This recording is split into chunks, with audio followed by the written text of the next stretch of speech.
Vitajte v našej sérii inštruktážnych videí iMonitor. V tejto príručke by sme vám chceli predstaviť funkcie a nastavenia zariadenia iMonitor. V tejto epizóde preskúmame všeobecnú štruktúru používateľského rozhrania iMonitora.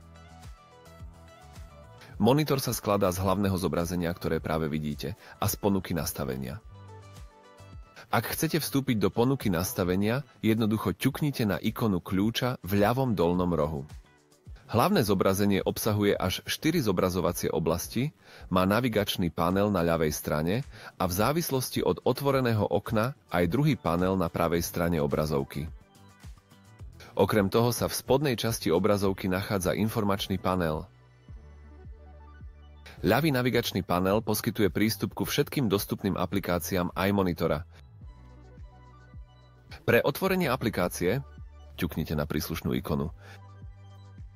Ak chcete rozšíriť mini zobrazenie do celoobrazovkového režimu, posuňte okno doprava alebo ťuknite na ikonu v pravom hornom rohu. Tým sa nová aplikácia vymení za aplikáciu, ktorá je už otvorená v režime celej obrazovky. V prípade potreby môžete mini pohľady opäť zatvoriť ich presunutím doľava smerom k navigačnému panelu. V závislosti od aktívnej aplikácie sa na pravej strane nachádza druhý navigačný panel, pomocou ktorého môžete vykonať podrobné nastavenia v otvorenej aplikácii. Ale o tom neskôr. Informačný panel v spodnej časti obrazovky, nazývaný aj prístrojový panel, poskytuje rýchle zobrazenie konkrétnych informácií. Ťuknutím naň môžete rozsah zobrazovaných informácií prispôsobiť svojim špecifickým potrebám. Okrem toho, môžete prispôsobiť panely, ktoré sa zobrazia, ťuknutím na príslušné časti počas nastavovania. Na pravej strane sa nachádza aj tlačidlo aktivácie automatického riadenia.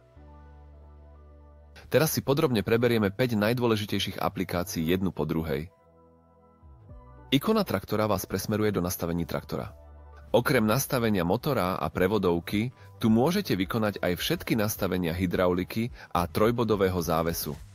Poskytuje tiež prístup k správe úvraťového manažmentu ComfortTip Pro. Ponuka navigácie umožňuje nastaviť a používať automatické navádzanie.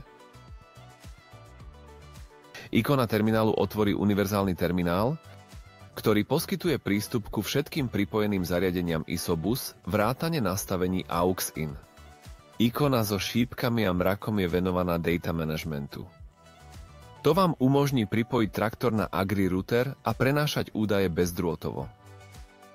Ikona s čerpacím stojanom a poľom otvára monitor výkonu, kde môžete okrem iného skontrolovať spotrebu paliva a pracovné údaje. Ďalšie tlačidlá sú systémové informácie, informácie o práci, podrobnosti o DigiPS a diagnostika systému. Ak nie sú viditeľné všetky ikony, môžete lištu posúvať aj vertikálne. V ľavom dolnom rohu nad ikonou kľúča nájdete správcu údajov. Ten vám umožní efektívne spravovať všetky údaje zoradené podľa kategórií, uložené v iMonitore alebo na USB kľúči, ak je k dispozícii. Toto zahŕňa všeobecný prehľad aplikácií iMonitora. Objavte aj naše ďalšie videá, v ktorých sa dozviete užitočné tipy a triky o iMonitore.